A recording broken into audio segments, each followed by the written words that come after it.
Now, what are the challenges of drawing a flock of birds on the ground such as this, freehand in pen? I think there are a number of them. I think firstly, with birds, we particularly want a nice light touch to our line work as much as is possible. So, choice of the pen we use, perhaps one that's not too heavy. I'm using my old reliable 0.2 millimeter Copic multiliner. But we want to use in many ways as few lines as possible with as accurate curving as possible, but nice light lines in the curving, because we're not looking at an edge, we're looking at a form that is rolling out of view.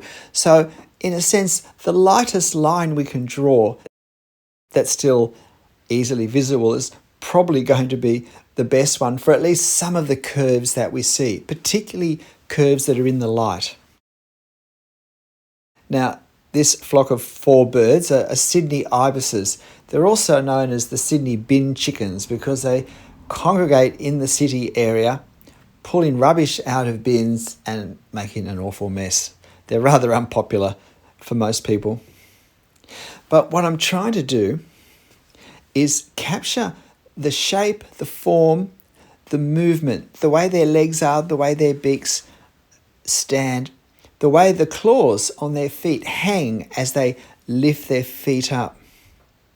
So I'm particularly looking at those angles. The other challenging thing, probably the most challenging thing from my point of view, is keeping the scale consistent across all of the birds, in this case across the 4 birds. And the 2 center ones overlap quite strongly.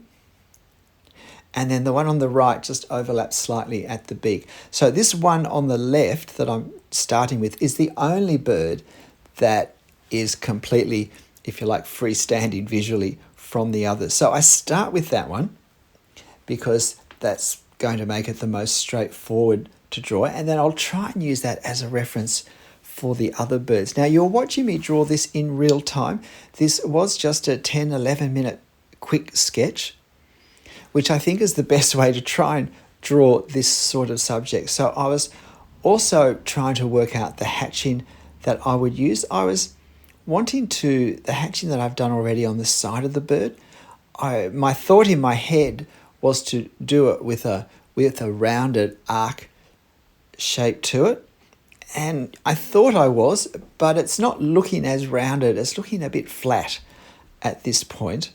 Although we are seeing this bird more side on, which if we're following the principle of direction of our hatching line to conform, to emphasize the form that we're seeing, then possibly straight on is better represented by a straighter line. But certainly with these other birds, particularly the center 2, which are more side on, getting a rounded line is a good way to go. But I leave this second bird. Now, I realize as soon as I've drawn the beak that I've drawn it too large. In the reference photo, this bird is behind the one on the left. I've made it look as though it's in front because I haven't got the scale as accurate as I would like. But I can't worry about that now. And it is in my mind a quick sketch that I'm doing. So let's not be too hard on ourselves. And I can comfort myself with the fact that I do not draw birds very frequently, as much as I love them. Now, I'm trying to work out how this bird goes, and because of adjustments I've had to make because of the one next to it, it's going to be a bit large in reference to that first bird, and its legs are going to be relatively lower to the legs of the first bird I've drawn than in the reference.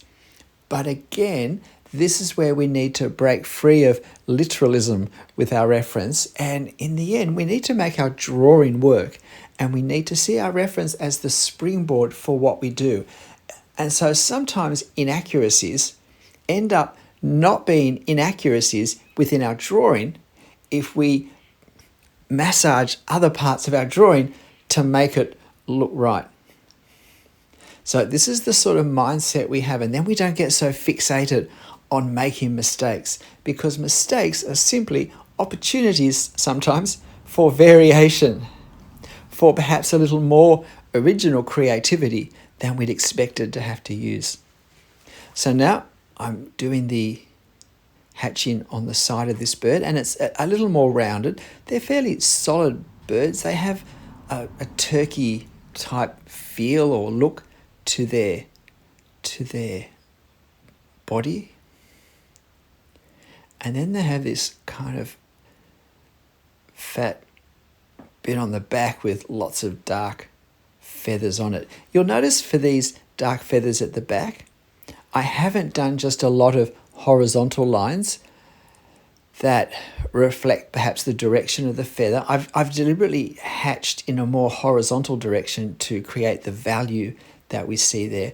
And that was because I felt that if I'd just done the lines in the same direction, it would have visually looked too much like the hatching lines. I wanted to create visually a very distinct form that we're looking at, and also, of course, the much darker colour to get not just the value of the shade, but also of the local colour. So this ibis, that they are Sydney Ibises, this ibis that I've just drawn, its beak overhangs with the fourth one. Now here I am doing the fourth one, the last one, and I probably make the worst line error with the beak. I've made it too wide. I'm not getting that nice long thin, which just starts to, in my mind, I'm thinking it does look like a cartoon bird now with the big fat bill, rather than a realistic view of the other one. And I've drawn the head a bit too far away. The beaks aren't going to intersect as much as I liked.